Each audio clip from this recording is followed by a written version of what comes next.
Assalamualaikum warahmatullahi wabarakatuh. Bismillahirrahmanirrahim. Alhamdulillahirabbil alamin. Wa bihi nasta'in ala umuri dunya waddin.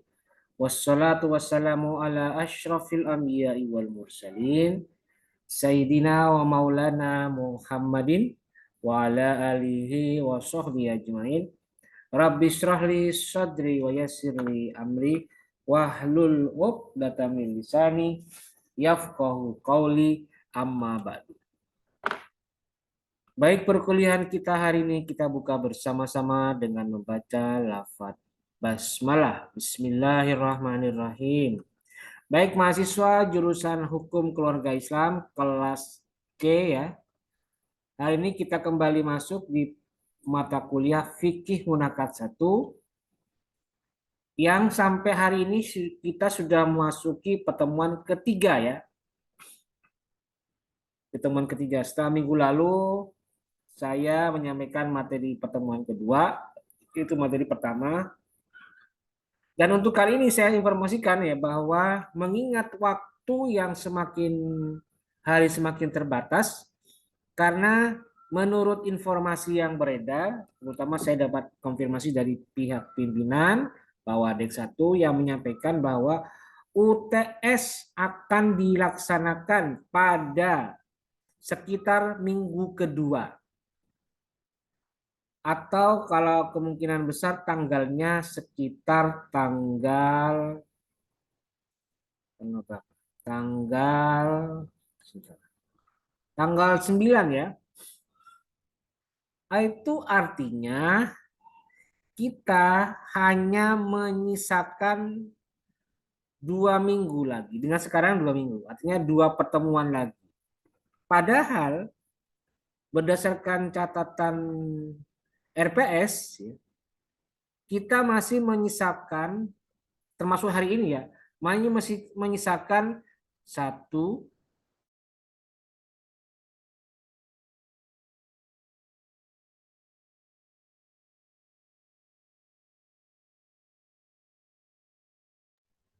saya ulangi lagi ya, tadi mati maaf. Berdasarkan catatan RPS bahwa kita masih menyisakan 5 materi perkuliahan. Padahal waktu tinggal 2 minggu atau 2 kali pertemuan lagi. Dengan hari ini ya, 2 kali pertemuan. Berarti harus ada exit plan atau rencana tambahan untuk mengantisipasi adanya kemungkinan waktu yang sudah mepet ini. Jadi dengan terpaksa saya akan sampaikan bahwa untuk hari ini saya akan menyampaikan 2 materi sekaligus. Ini konsekuensi, ini resiko dari kita dulu baru mulai perkuliahan kan baru-baru saja sebenarnya. Kita baru mulai kuliah itu sekitar tanggal 4 September. Itu sudah mepet. Jadi mau tidak mau di sisa waktu yang tersedia kita harus mengejar ketertinggalan kita dengan cara nanti untuk hari ini dan minggu depan juga saya akan menyampaikan 2 materi sekaligus. Kalau minggu depan kemungkinan 3 ya untuk mengejar ketertinggalan kita. Jadi itu ya sekedar informasi yang perlu saya sampaikan kepada kalian mahasiswa jurusan HKI kelas C. Oke, materi kita berdasarkan RPS ya. Saya tampilkan dulu RPS-nya ya. RPS-nya. Ini dia. Oke. Belum muncul. Nah, ini dia ya. Jadi kita akan menjelaskan 2 materi sekaligus, yaitu tentang rukun pernikahan yang ini ya. Dan yang kedua, akad pernikahan. Dan minggu depan tanggal berapa tuh? Tanggal 2 nanti kita akan membahas yang ini, mahar.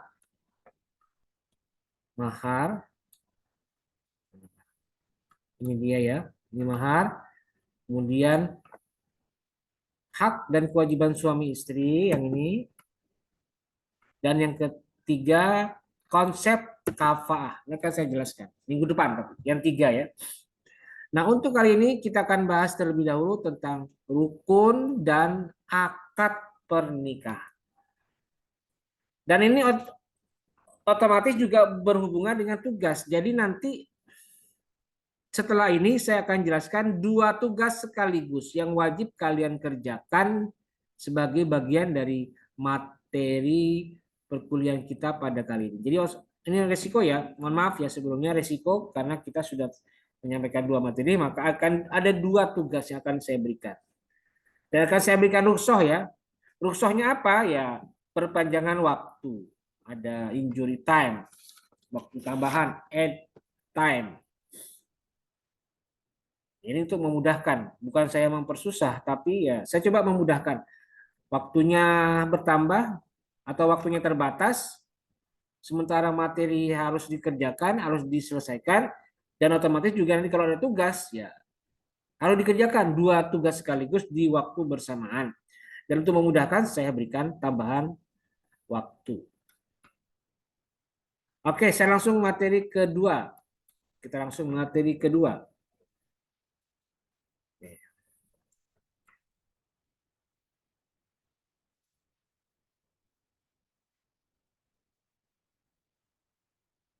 Muncul ya.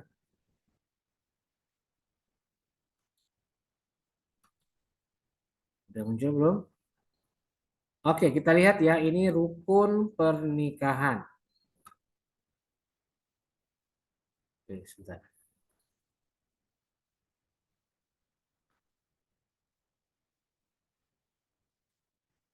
Oke, ini dia ya, rukun pernikahan.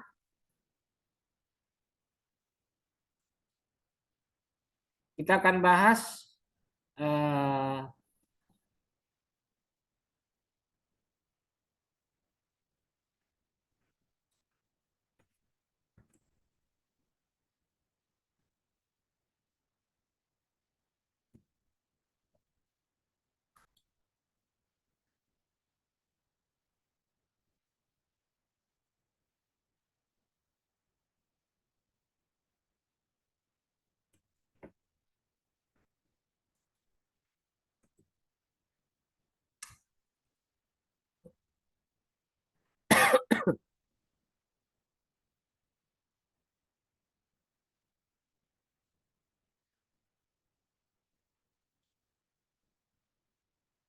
oke, maaf ada kesalahan teknis. Saya ulangi lagi ya.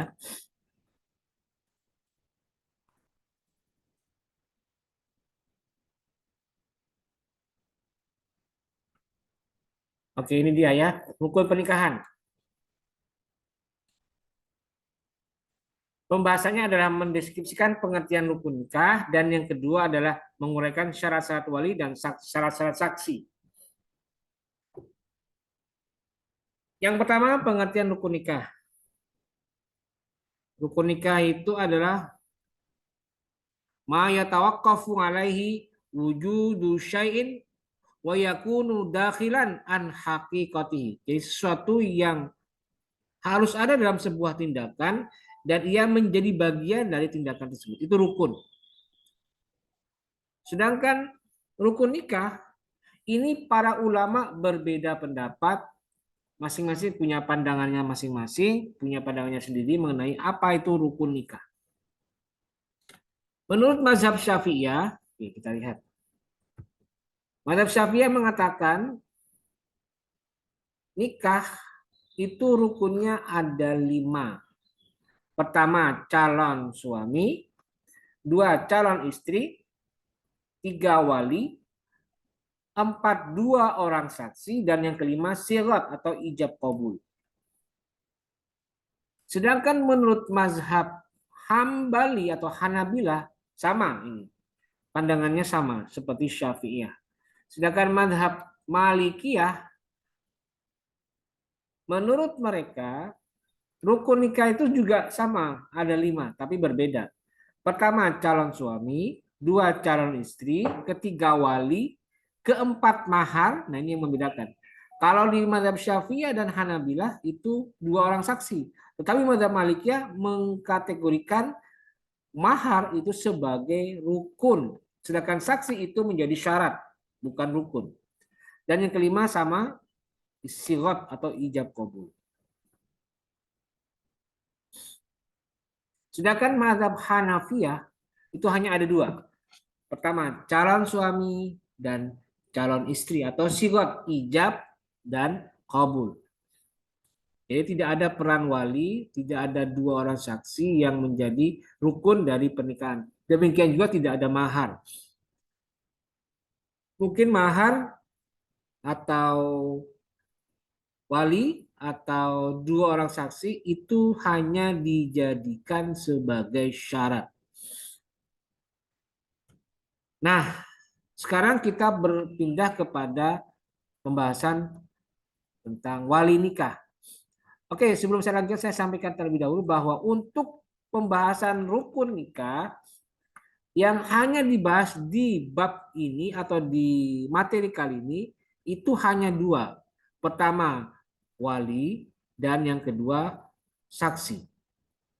Sedangkan untuk rukun yang lain, misalnya calon suami atau calon istri atau sirat, itu tidak masuk dalam pembahasan di materi kedua ini. Nanti akan terpisah menjadi pembahasan pada materi yang lain. Oke, kita bahas dulu tentang wali. Siapa itu wali?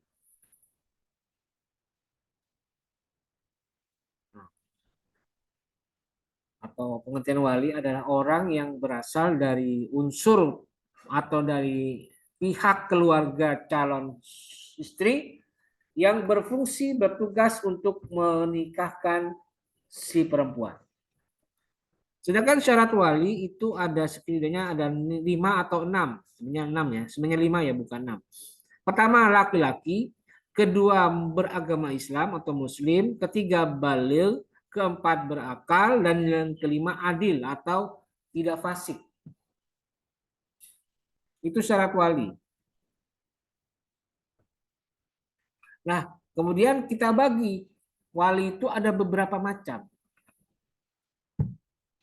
Tapi sebenarnya banyak ya macam-macam wali. Wali nikah ya, banyak. Ada sekitar 3 atau 4. Tapi saya akan fokus hanya pada 2. Maka saya bagi menjadi 2. Ada 2 ya. Pertama wali nasab, kedua wali hakim. Wali nasab dan wali hakim. Nah, sekarang wali nasab itu apa? Wali nasab adalah orang yang berhak menikahkan mempelai perempuan yang berasal dari pihak keluarga calon mempelai perempuan. Atau urutannya berasal dari orang terdekat secara genealogis atau secara nasab dari perempuan atau dari calon pengantin perempuan. Itu wali nasab. Nah, sekarang kita lihat di pasal 21 kompilasi hukum Islam. Di situ dijelaskan bahwa wali nasab itu ada 4 golongan, ada 4 kelompok. Dan dia punya urutan, punya kedudukan, punya tingkatan, hierarki. Antara satu dengan yang lain, hierarki 1, 2, 3, dan seterusnya, ada 4 itu disusun berdasarkan erat tidaknya kekerabatan dengan perempuan. Erat tidaknya. Nah, ada berapa? Ada 4. Siapa saja? Nah, yang siapa saja inilah yang nanti akan saya jadikan tugas. Kenapa? Di sini saya blok warna biru. Dan itu akan menjadi tugas kalian nanti. Oke. Nah, di pasal 21 ayat 2 juga ada keterangan mengenai kelompok wali nikah itu. Silakan kalian baca sendiri ya. Ayat 3 juga, ayat 4 juga. Kemudian di pasal 22 juga ada keterangan mengenai wali nikah. Pasal 23 itu ada keterangan wali hakim. Nah, nanti akan saya jelaskan wali hakim. Dan ayat 2 pasal 23 juga ada keterangan mengenai wali adol. Siapa itu wali adol? Nanti bisa dipelajari. Wali adol atau wali yang enggan Wali adol adalah wali yang menolak untuk menikahkan. Wali nasab yang menolak untuk menikahkan. Dan wali adol itu bisa digunakan dengan kondisi misalnya wali nasab tidak mau menikahkan dengan alasan yang tidak rasional, alasan yang tidak syar'i. Sedangkan si calon mempelai perempuan berkeinginan menikah dengan calon mempelai laki-laki dan alasannya sangat syar'i. Jadi bertentangan. Yang calon istri mengatakan ini syar'i dan memang ada ketentuannya, ada rambu-rambu yang dia taati. Sedangkan pihak berikutnya wali nasab menolak, tapi alasannya tidak syar'i, tidak rasional dan tidak logis dan ada aturannya. Itu bisa wali adol bisa diambil alih. Atau wali adol bisa digunakan untuk melakukan pernikahan dengan calon suaminya. Wali yang enggan menikahkan. Nah, sekarang kita bahas wali hakim. Wali hakim adalah orang yang diangkat oleh pemerintah, dalam hal ini Menteri Agama, yang bertindak wali hakim ini sebagai wali dalam suatu pernikahan. Siapakah dia? Yang dimaksud dengan wali hakim di sini adalah kepala KUA. Jadi kepala KUA selain sebagai pejabat administrasi negara yang bertugas di kantor urusan agama, dia juga punya tugas fungsional yaitu sebagai penghulu. Tapi bukan penghulu sembarangan, tetapi penghulu yang bertugas sebagai wali hakim. Nah, kemudian pertanyaannya, Pak, kalau misalnya wali hakim, misalnya gini, ada seorang mengajukan wali hakim ke mana? Ke pengadilan agama. Kemudian diizinkan oleh pengadilan agama, maka kemudian surat keterangan dari majelis hakim itu akan disampaikan kepada kepala KUA. Nah, sekarang kepala KUA bertugas untuk menjadi wali hakim. Tapi di saat yang bersamaan di hari tertentu kepala KUA-nya berhalangan. Kenapa? Karena dia juga bertugas sebagai wali hakim di tempat lain dan jauh dan tidak bisa ditukar-tukar. Gimana caranya, Pak? Nah, kemudian disinilah wali hakim atau kepala KUA membuat surat keputusan bahwa yang bertugas sebagai wali hakim itu adalah penghulu yang lain yang dikuatkan dengan payung hukum.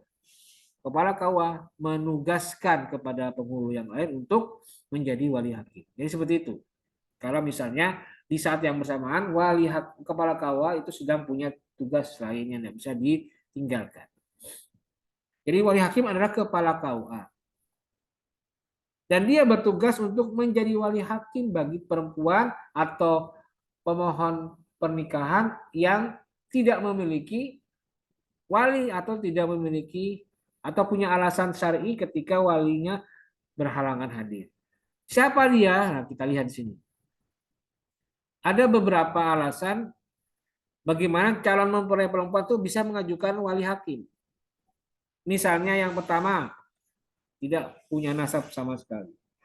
Ya, dicek berdasarkan urutannya. Tadi kan sudah ada ya urutannya, golongan 1, kelompok 1, kelompok 2, kelompok 3, kelompok 4, ada urutannya. Ternyata semuanya nggak ada. Maka pindah wali nasab itu kepada wali hakim. Ya sama seperti ketika ada kejadian bencana alam tsunami di mana hampir ratusan ribu orang meninggal. Mungkin saja terjadi ini. Mungkin saja dia sudah menjadi orang yang sebatang kara karena seluruh keluarganya meninggal akibat banjir tsunami atau badai tsunami. Tinggal dia. Nah, gimana cara dia menikah? Nah, dia bisa menggunakan wali hakim. Yang kedua, walinya hilang atau tidak tahu keberadaannya, mafkud atau tidak diketahui informasi keberadaannya. Yang ketiga, walinya sejauh minimal 92,5 km. Kemudian yang keempat, walinya dalam penjara atau ditahan yang tidak boleh dijumpai. Misalnya, walinya terjerat kasus terorisme sehingga penjagaannya sangat ketat, tidak boleh ada satupun orang yang menengok dia. Jadi kalau dia seorang wali, keberadaannya sebagai tahanan penjara itu bisa menyebabkan dia tidak bisa mengambil peran sebagai wali hakim, wali nasab, dan bisa dipindahkan ke wali hakim. Dan yang kelima adalah walinya sedang ibadah umrah atau haji. Nah, ini beberapa alasan yang menyebabkan si calon mempelai perempuan bisa mengajukan permohonan wali hakim kepada, nah ini kategorinya. Kalau di Indonesia, terlebih dahulu si calon mempelai perempuan ini mengajukan terlebih dahulu ke mana? Bukan ke KUA, tapi kemana? Ke pengadilan agama terlebih dahulu. Dan nanti pengadilan agama akan memeriksa permohonannya, melihat alasan-alasannya. Kalau sudah dianggap memenuhi syarat, baru diizinkan. Nah, surat keterangan atau surat pernyataan dan putusan majelis hakim ini baru dibawa ke KUA untuk bisa menjadi dasar mereka akan melakukan pencatatan nikah. Jadi nanti pernikahannya gimana? Menggunakan wali hakim. Jadi tidak ujuk-ujuk langsung ke KUA, harus ke pengadilan agama dulu. Berikutnya adalah saksi nikah. Saksi nikah kita ambil sumbernya dari kitab Abdurrahman Al-Jaziri halaman 20 juz 4. Kitabul Fiqhi alal Madzahibil Arba'ah. Disebutkan wa qallu nisabi syahadati fi nikahi isnani wala tasihhu biwahidin. Nih, langsung ke bagian bawahnya. Wa yustaratu fi syuhudi khamsatu syurutin atau khamsata syurutin atau khamsatu syurutin. Ada syarat 5 yang harus dipenuhi ketika orang melakukan persaksian dalam perkawinan. Pertama, al-aqlu berakal, wal bulughu baligh, wal hurriyatu merdeka. Merdeka ya. Jadi artinya apa? Tidak bisa orangnya itu seorang budak. Nggak boleh. Harus orang yang merdeka, bukan orang yang statusnya budak. Warabiu yang keempat, al-islamu beragama Islam. Dan yang keempat, wasyartul khamis ayyasma'an ya, kalamal aqidaini ma'an, yaitu mendengarkan kedua saksi itu kepada ucapannya dua orang yang berakad. Ma'an bersama-sama. Jadi apa? Ucapannya terdengar oleh dua saksi ini. Atau apa artinya? Saksi itu bisa mendengar ucapan wali dan juga mendengar ucapan respon atau qabul dari calon suami. Kalau mereka misalnya mengalami kesulitan pendengaran, maka tidak sah persaksian mereka ini. Kenapa? Tidak memenuhi syarat yang kelima. Ayyasma dalam al-aqidaini ma'an. Atau misalnya dia sedang ketiduran, ngantuk. Misalnya, fala tasihu syahadatu naimina alladzina lam yasma'a kalamal aqidaini. Ya. Nah, itulah syarat-syarat saksi.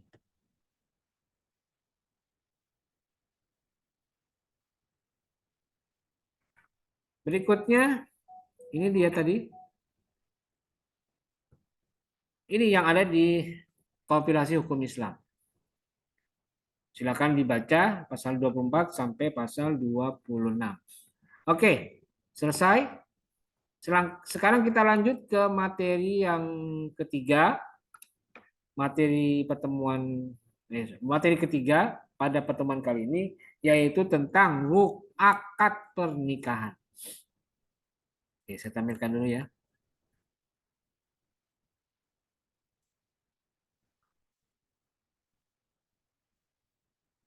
Oke, ini dia. Ya. Apa yang kita bahas? Pertama, menerangkan macam-macam sigot pernikahan. Kedua, menjelaskan perbedaan ulama tentang sigot pernikahan. Oke, yang pertama, kita jelaskan terlebih dahulu sigot nikah itu apa. Sigot itu pada dasarnya adalah kalimat yang menyatukan dua entitas. Pertama, sigot ijab dan qabul. Ijab dan qabul. Apa itu ijab? Ijab adalah pernyataan pertama yang diucapkan oleh pihak perempuan, dalam hal ini wali, yang menunjukkan kemauan membentuk hubungan suami istri. Siapa yang mengucapkan? Pihak perempuan. Siapa dia? Wali. Itu ijab. Sedangkan qabul adalah pernyataan kedua yang diucapkan oleh pihak laki-laki untuk menyatakan kesediaan, keridoan, dan persetujuan atas ucapan dari wali tadi. Siapa yang mengucapkan kalimat ini? Yaitu calon suami. Jadi ijab calon istri, dalam hal ini wali, kabul pihak calon suami. Nah, sekarang kita lihat di kitab Waba Az-Zuhaili halaman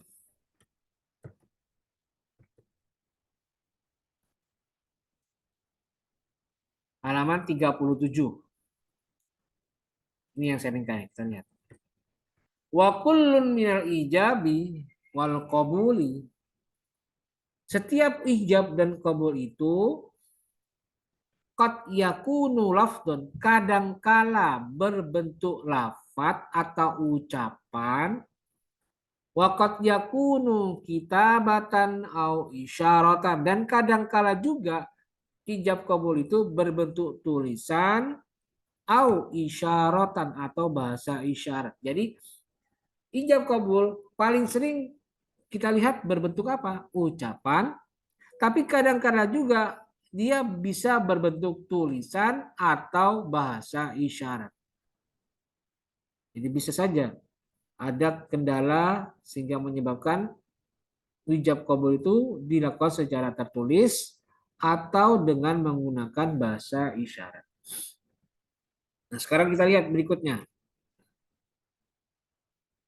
Al-fadu ijabi wal qabuli. Adapun lafaz-lafaz ijab qabul, lafaz-lafaz ijab qabul berarti apa? Ini macam-macamnya ijab qabul. Pertama, macamnya minha ma huwa muttafaqun ala inqadiz zawajibihi. Yang pertama adalah lafaz yang ulama sepakat bisa kalimat ini menjadi lafaz dalam akad nikah. Yang kedua, wa minha ma huwa muttafaqun ala adami inqadi zawaji bihi. Yang kedua, ulama sepakat juga bahwa kalimat-kalimat ini tidak bisa menjadi lafaz dalam akad nikah. Dan yang ketiga, wa minha ma huwa mukhtalafun fihi. Yang ketiga adalah kalimat ini adalah ulama berbeda pendapat. Apakah bisa menjadi lafaz dalam akad nikah ataukah tidak? Kita bahas satu-satu. Yang pertama, wa ma amal alfadul lati ittafaqal fuqaha'u ala inqadi zawaji biha. Lafaz-lafaz yang ulama sepakat bahwa kalimat lafaz ini bisa menjadi lafaz dalam akad nikah. Apa itu? Angkahtu zawwajtu. Lafaz angkahtu, saya nikahkan. Wa zawwajtu, dan saya kawinkan. Nah, ulama sepakat bisa menjadi lafaz dalam akad nikah. Yang kedua, wa ammal alfadul lati ittafaqal fuqaha'u ala adami inqadiz zawaji biha. Lafaz-lafaz yang ulama sepakat bahwa lafaz ini tidak bisa, saya ulangi, tidak bisa menjadi lafaz dalam akad nikah. Apa yang tidak bisa itu? Yaitu lafaz yang tidak menunjukkan atas kandungan hak milik seketika atau tidak adanya kekekalan hak milik selama hidup. Apa itu? Al-ibahah, kalimat ibahah, saya bolehkan. Jadi kalau ada wali mengatakan saya bolehkan anak saya ini dimiliki, nah nggak bisa itu, dibolehkan. Al-i'arah, saya saya pinjamkan. Wal ijarah, saya sewakan. Wal mut'ah, saya izinkan untuk menikmati. Tidak boleh. Wal wasiyah, saya wasiatkan. Wal rahan, saya gadaikan. Wal wadiah, saya titipkan. Dan lain-lain. Itu tidak boleh ya. Kenapa? Karena alasan bahwa kalimat-kalimat tersebut tidak menunjukkan hak milik saat itu juga. Kebolehan memiliki saat itu juga. Atau apa? Tidak adanya hak milik secara kekal. Kenapa? Sifatnya sementara. Gadai, mut'ah, sewa, pinjam, bolehkan, titipkan, itu kan sementara. Nah, itu ulama sepakat tidak bisa menjadi lafaz akad nikah. Dan yang ketiga adalah ulama berselisih pendapat apakah bisa atau tidak. Apa itu? Lafaz al-bai'u, jual beli. Wal hibah, hibah. Was sadaqah, sadaqah. Awil atiyah atau atiyah, pemberian. Jadi kalimat jual beli, saya jual anak saya dengan mahar sekian. Terus si calon suami bukan, saya beli putra Anda sekian-sekian. Saya hibahkan anak saya. Atau saya terima hibahnya anak Bapak. Atau saya sedekahkan anak saya. Saya terima sedekah Bapak. Wa mimma wa nahwa dan yang lain-lain mimma ya dulu dari sesuatu yang menunjukkan ala tamlikil aini fil hali atas hak milik atas benda fil hali seketika itu juga wa baqa il milki muddatal hayati dan kekalnya hak milik selama hidup. Ulama beda pendapat. Pendapat pertama, qala al-Hanafiyah wal Malikiyah al-rajih. Dikatakan oleh mazhab Malikiyah dan Malikiyah, Hanafiyah dan Malikiyah bahwa kalimat-kalimat tadi itu bisa menjadi lafaz akad nikah. Bisa itu ya. Tapi dengan syarat ada niat. Niatnya apa? Tentu bukan niat jual beli, bukan niat untuk sodakoh, bukan niat untuk hibah, tetapi niatnya untuk menikah. Atau korinah, ada petunjuk tadullu ala zawaji, terjadinya pernikahan. Misalnya kabayanil mahri, disebutkan mahar. Jadi saya jual anak saya dengan mahar. Nah, ada kalimat maharnya kan? Itu boleh kata mazhab Hanafiyah dan Malikiyah. Wa ahdorin nasi dan menghadirkan para undangan. Jadi indikasi adanya perkawinan itu salah satunya adalah selain niat, selain mahar juga ada undangan yang hadir. Wa fahmi syuhudil maksud dan pahamnya para saksi akan maksud bahwa itu bukan jual beli tapi maksud pernikahan. Nah, itu yang mazhab Malikiyah dan Hanafiyah. Tetapi mazhab Syafi'iyah dan Hanabila tetap bersikukuh bahwa kalimat bay'un, hibatun, sodaqatun dan atiyatun itu layan akidu biha, tidak bisa menjadi lafaz akad nikah. Kenapa? Karena mereka bersikukuh bahwa yang bisa menjadi lafaz akad nikah hanya dua tadi. Pertama, kalimat angkahtu dan zawwajtu. Itu pandangan ulama dan pandangan perselisihan ulama mengenai apakah lafaz-lafaz tadi, lafaz hibatun, bay'un, shadaqatun, atiyatun bisa atau tidak menjadi lafaz dalam akad nikah. Nah, selanjutnya untuk berikutnya adalah ada pertanyaan dari saya. Pertama, bagaimana hukumnya menggunakan lafaz nikah dengan bahasa selain bahasa Arab? Kemudian yang kedua, pertanyaan saya. Nih, coba. Bagaimana hukumnya menggunakan lafaz nikah dengan fi'il madhi, fi'il mudhari dan fi'il amar? Dan yang ketiga,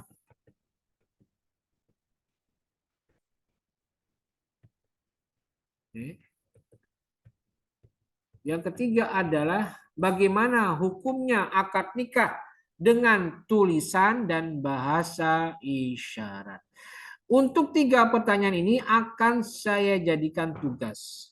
Silakan kalian jawab dengan ketentuan, jawablah 3 pertanyaan ini dengan menggunakan referensi kitab Wahbah Az-Zuhaili, kitab Al-Fiqhul Islami wa Adillatuhu juz 7 yang sudah saya tampilkan. Saya kasih kemudahan ini.